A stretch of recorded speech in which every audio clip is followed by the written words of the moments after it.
Namduna Pakhraba Matung Tamthina Hatokpikraba Nagamicham Taruki Mafamda Manipur Baptist Convention MBC na Candle Thanduna Awaba Phongdok-Khre loinana ikai khumnaba utkre. We mourn with hope and pray for peace haiba paujal puduna MBC Center Church Imphal-da pangthokiba thoramadu MBC gi Women Secretary Archana Sartona luchingduna taibang semba mapugi mafamda thauniduna haudokhi. Tungda MBC gi General Secretary Reverend Dr. Jolly Remaina Luchinglaga Mihampuna Candle Chukhat Minaduna Laikhidraba Shingi Mafamda Awaba Phongdok-Khre loinana ikai khumnaba utki. Tungda MBC Center Church Imphal gi Pastor Reverend Juan Kamang Daimaina Laikhidraba Shingi imung amadi lamdamasida tangdu leitaba puraknaba taibang semba mapugi mafamda thauniki. Thawramaduga mari lainana MBC gi General Secretary Reverend Dr. Jolly Remaina hai. Pastor ani yauna nagagi micham taruk namduna phakraba matungda tamtina hatkibagi thodogasi yamna ningba kaiba amani.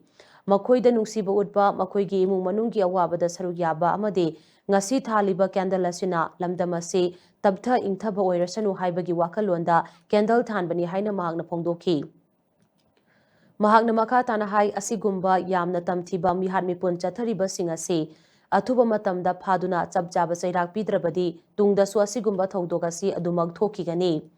Karigumba lengangna chapjaba legal action laudrabadi hena yengthinaba thoklakpagi akiba chauna lei.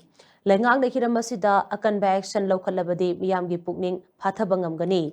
Maramaduna thodo asida chenariba sing phaduna logyoiba chapjaba action laukhatpiyu. Awaba taraba imung singidamak aikhoina matam pumnamakta lepli.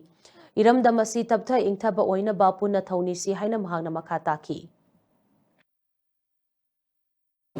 Action laudadana sum thamlabadi mi singi pendabado madushu helakani adu khakta natadana khulai pairaga mi pharaga hatlaga leibase hengat khragani action laudrabadi aduna masidi makhaibu hat pi khiba mi singa dudi phare hairaga pham thokpa aikhoi Christian ama wena aikhoi kokpi gani ngakpi gani aikhoi na khut thagani abanate adubu ayin haibuso leibani na ayin gi matung ina lawpham action dudi athuba matamda hena saunabasi laktringaida action asidi laukhat pi yu haibase madu government nom da madu appeal tawning